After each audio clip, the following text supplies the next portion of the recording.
다음은 지구단위 계획입니다. 지구단위 계획의 용어는 앞서 살펴봤습니다만 다시 한번 보겠습니다. 도시지역을 수립하는 지역 가운데 일부 지역의 토지 이용을 합리화하고 기능을 증진하며 미관 개선 및 양호한 환경 확보를 위해 해당 지역을 체계적 계획적으로 관리하기 위해 수립하는 도시군 관리 계획을 말합니다. 즉 좋은 말 나오면 다 지구단위 계획이다 라고 생각하시면 되겠습니다. 일정 기항으로 연결하시고 개발을 촉진하긴 하되 난개발을 막으려고 하늘이 내린 선물인 거죠. 3년 내 계획 수립하여야 하며 지구는 세 바퀴로 연결하시고요. 3년이 되는 날 다음 날에 실효되며 주민이 제한한 경우는 5년이 되는 날 다음 날에 실효됩니다. 국회법의 실효는 무조건 다음 날로 연결하시면 됩니다.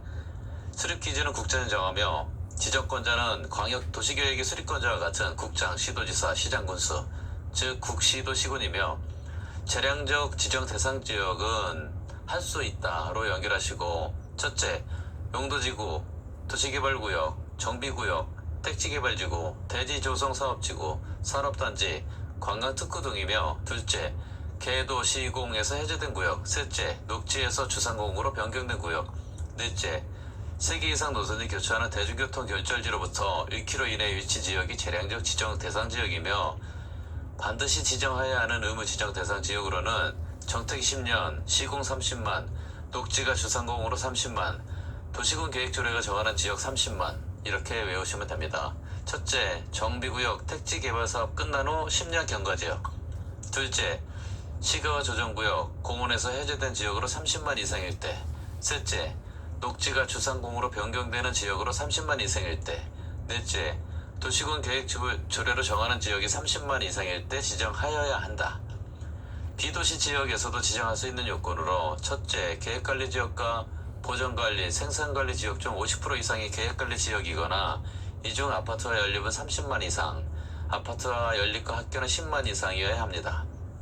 둘째, 개발진흥지구 중 주거개발, 복합개발, 특정개발진흥지구는 계획관리로, 산업유통개발진흥지구와 복합개발진흥지구는 계획관리와 생산관리, 농림지역으로 지정할 수 있다. 삼포기왕림 개색농으로 암기하십시오. 셋째, 용도지구 폐지에 대한 행위 제한을 지구단위 계획으로 대체하는 경우에는 비도시 지역에서도 지정할 수 있습니다. 완화 요건으로 도시지역은 건폐율 150%, 용적률 200%, 주차장 100%, 건축 제한 높이 120%로 완화합니다. 완화가 안되는 요건으로는 대지안의 공지라든지 대지 분할 제한 면적이라든지 건축설에 의한 건축 제한인 경우 완화가 안됩니다. 필수 암기하십시오.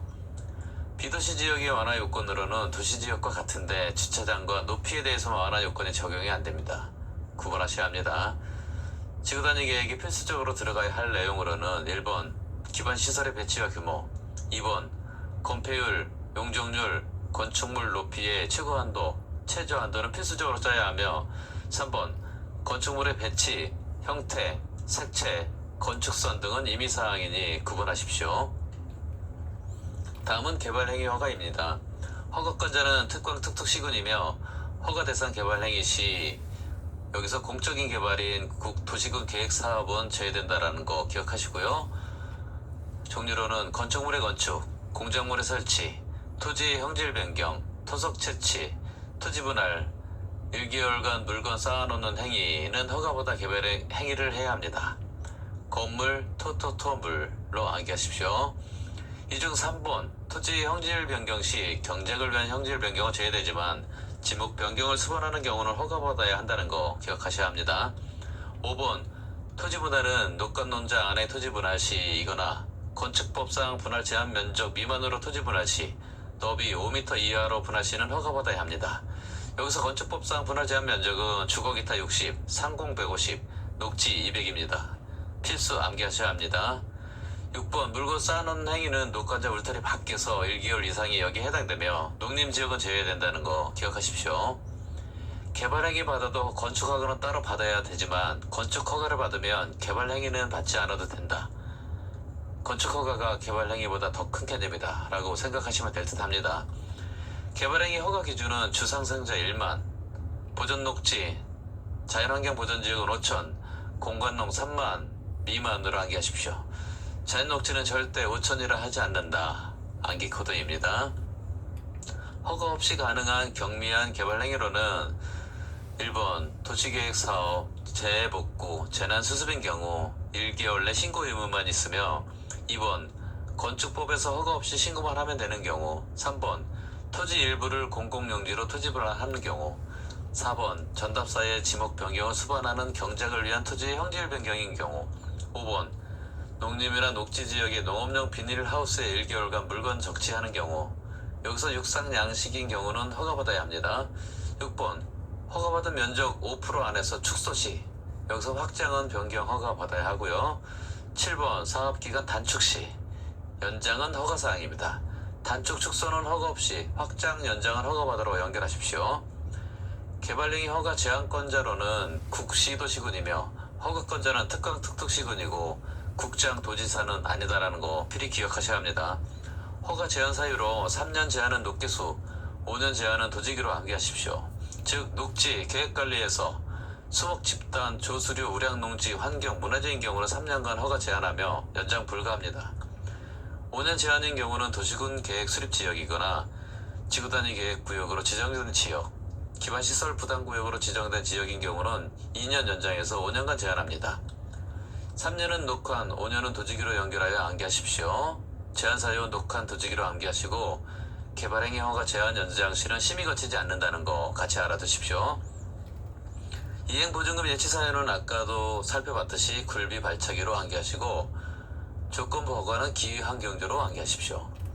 성장관리 방안의 수립권자는 도시관리계획 입안권자, 즉 특강특특시군이며 난개발 방지가 목적이며 의협심 필수입니다.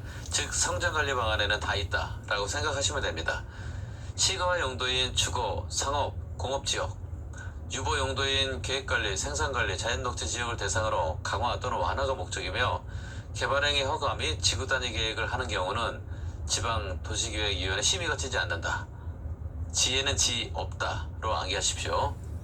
보존 용도는 강화가 목적이며 조건부 허가가 가능하며 기반시설의 배치와 규모, 건축물의 용도 제한, 건축물의 건폐율, 용적률은 필수적으로 짜야 하며 주민이나 지방의 의견 청취, 관계 행정기관과 협의 지방도시계획원의 심의를 거친다.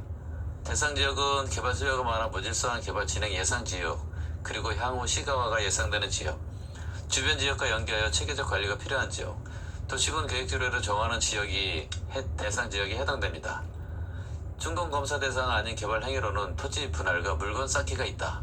주민과 지방의회의 의견 청취와 협의 또는 심의 생략 가능 사유로는 건축물의 배치, 형태, 색채, 높이의 변경인 경우와 지형 사정으로 기반시설의 근소한 위치 변경 또는 시설 부지의 불가피한 변경인 경우에 생략 가능합니다.